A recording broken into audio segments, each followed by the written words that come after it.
तो अपना संकल्प बहुत मजबूत करना है, हृदय से, नाभि से, मस्तिष्क से, तीनों जगह के संतुलन से आपको अपने आप को संकल्पित करना है,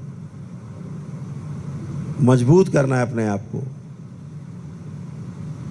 कोई छोटा बड़ा नहीं है, ध्यान रखो, कोई भी छोटा बड़ा नहीं, सब बराबर से हो। जीवन के रूप में आप सब बराबर हो। छोटा बच्चा भी है ना, 5 साल का बच्चा आपका, वो भी सम्मान चाहता है। आप भी बड़े हो रहे हैं, धीरे धीरे बूढ़े हो रहे हैं कुछ लोग, सभी लोग सम्मान चाहते हैं। आप 2 साल के बच्चे को भी अगर आप कड़क भाषा में बुलाओ ना, वो जा रहा हो कहीं, ओए इधर आ, तो आपको देखेगा और मुँह घुमा के चल देगा, क्योंकि आपने सम्मान से नहीं बुलाया। एक बार सम्मान से बुला के देखो,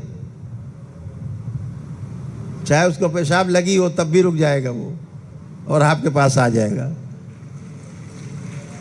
तो जीवन के रूप में सब बराबर है। शरीर छोटा बड़ा हो सकता है, आपका पद छोटा बड़ा हो सकता है, आप धन से छोटे बड़े हो सकते हैं, आप बल से छोटे बड़े हो सकते हैं, लेकिन जीवन के रूप में आप सब बराबर हैं। जब आप किसकी ही कमी है उसके अंदर, बाकी शरीर की भी आप जैसा है, जीवन भी आप ही के जैसा है, केवल समझदारी का विकास नहीं हुआ, इतनी बात है। तो वो सहानुभूति से होगा, वो शिक्षा संस्कार की विधि से होगा। शिक्षा और संस्कार स्कूल में नहीं मिलते, ध्यान रखो। कोई शिक्षा संस्कार आपको स्कूल में नहीं मिलेगा। शिक्षा और संस्कार आपके सबसे पहले आपके माता पिता से आपके आते हैं। पहली गुरु माँ है, माँ से, फिर पिता से, फिर परिवार में जो लोग हैं उनसे संस्कार आते हैं। जैसा वो जीते हैं आप भी वैसा ही जीना चाहते हैं। या किचन समझदारी विषय अलग है।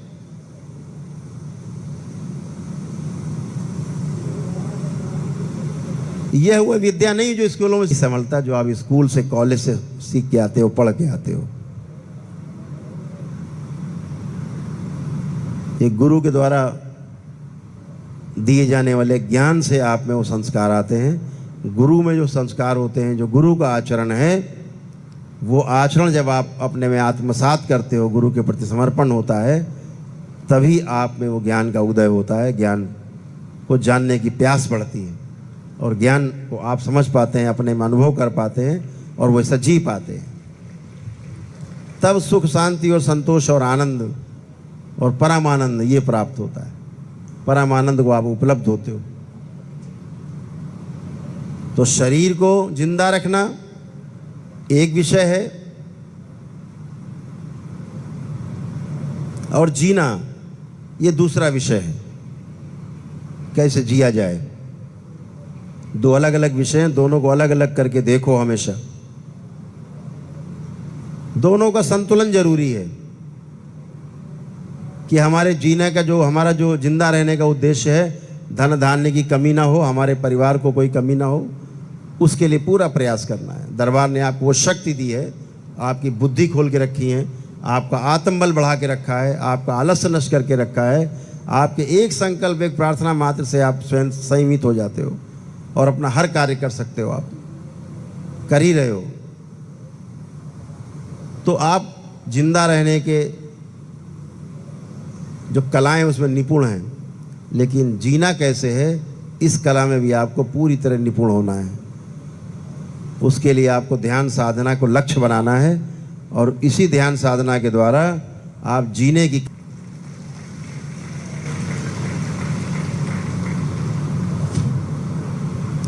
गुरु भाई बहनों, आपका हमारे चैनल में स्वागत है।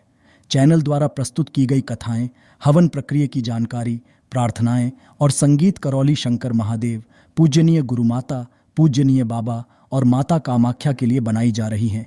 आपसे विनम्र निवेदन है कि पूरी कथाएं, हवन प्रक्रिया दरबार के कार्यक्रम की जानकारी, प्रार्थनाएं और संगीत सुनने के लिए इस चैनल को अवश्य सब्सक्राइब कर लें